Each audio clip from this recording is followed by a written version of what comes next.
Bismillahirrahmanirrahim. Pada pertemuan kali ini kita akan jelaskan mengenai ajnabiyah. Siapa ajnabiyah? Sehingga ketika kita sudah punya wudhu, kemudian bersentuhan dengannya hingga wudhu kita menjadi batal.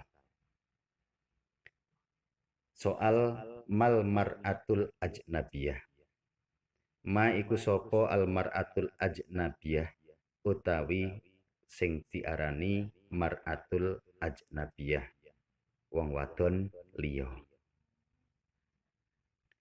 Jawab, hiya allati la yahrumu nikahuha li ajli nasabin au radhain au musyaharatin.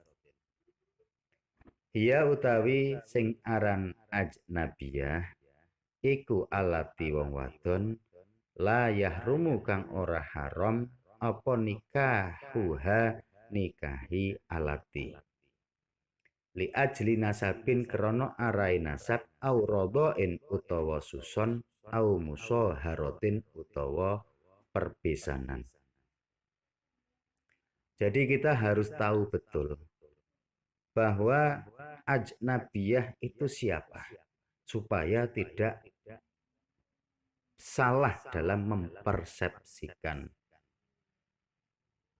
Ajnabiyah yaitu wanita lain. Siapa wanita lain? Yaitu allati la yahrumu nikahuha li ajli nasabin au radhain au musyaharatin. Yaitu wanita yang tidak haram untuk dinikahi baik dari faktor nasab atau faktor persusuan atau faktor perpisanan. Detailnya demikian. Ini kalau nggak saya terangkan secara detail, nanti akan muncul salah paham dan beda pengertian. Jadi tolong diperhatikan, jangan kemana-mana, hanya beberapa menit ke depan, harus Anda simak betul-betul ini. Ya, kita kelompokkan dulu wanita itu menjadi dua. Satu, namanya mahram. Mahram ini artinya adalah haram dinikah. Mahram bisa terjadi karena sebab faktor nasab atau faktor keturunan atau faktor gen, ya, genetika. Kemudian ada lagi mahram atau wanita yang haram dinikah sebab rodok. Rodok ini adalah satu persusuan.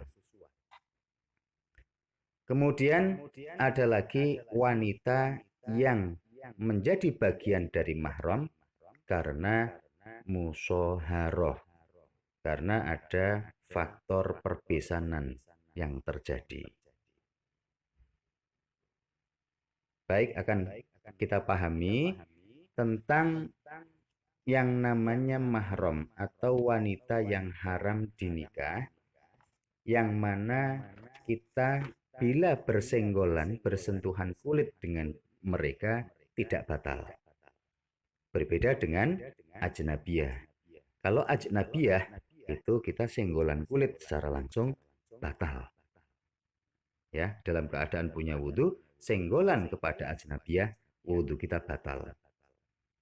Tetapi kalau dengan mahram, kita tidak batal wudhunya.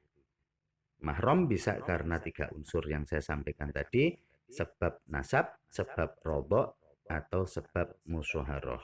Sebab faktor gen, keturunan, atau karena faktor satu persusuan, atau karena perbesanan. Nah, siapa yang masuk dalam kategori mahram sebab nasab? Ini harus saya sampaikan supaya tidak salah persepsi. Ya. Kalau mahram dari faktor nasab itu ada 7 jenis orang yang termasuk di dalamnya. Catat baik-baik. 1 itu ibu. Yang kedua itu anak putri, ya, putrinya maksudnya. Kemudian yang ketiga saudaranya putri. Yang keempat bule atau tantenya atau tante yang dari jalur bapak. 5 tante atau bule dari jalur ibu. 6 itu adalah keponakan saudara laki-laki. Yang ketujuh keponakan dari saudara perempuan. 6 keponakan dari saudara kita yang laki-laki. 7 keponakan dari saudara kita perempuan. Jadi 7 kelompok ini adalah 7 kategori yang haram untuk dinikah. Maka senggolan, sentuhan antar kulit ketika kita sudah punya wudhu, sentuhan dengan mereka tidak batal. Kemudian yang mahram dari arah rodok, ya. Jadi haram dinikah karena tunggal persusuan. Ini yaitu ibu atau saudara persusuan yang lain. Ibu menyusui kita dengan saudara-saudara kita. Nah, itu tunggal satu persusuan. Kemudian ini saya jelaskan juga mengenai mahram dari faktor musyawarah atau perbesanan. Jadi perbesanan ini yaitu menantu dengan mertua. Itu adalah mahram. Jadi menantu senggolan sudah punya wudhu senggolan kulit dengan mertua batal apa enggak? Enggak. Karena jalur musyawarah mahramnya. Nah, terus kemudian bagaimana dengan istri kita? Wong digauli saja itu boleh. Ya. Dikumpuli itu boleh. Tapi kenapa malah sentuhan ketika kita sudah berwudu, sentuhan kulit dengan istri itu menjadi batal? Ini karena istri termasuk ajnabiyah. Jadi intinya istri itu ajnabiyah, bisa dinikah. Maka sentuhan dengan dia ketika kita sudah berwudu, itu wudu kita menjadi batal. Ini dalam madhab Imam Syafi'i. Dalam madhab Imam Maliki nanti lain lagi, ya. Jadi perlu saya sampaikan supaya tidak ada salah pengertian. Jangan sampai istri kita disebut sebagai mahram. Istri adalah ajnabiyah. Ya, yang mahram itu tadi ada 3 kelompok.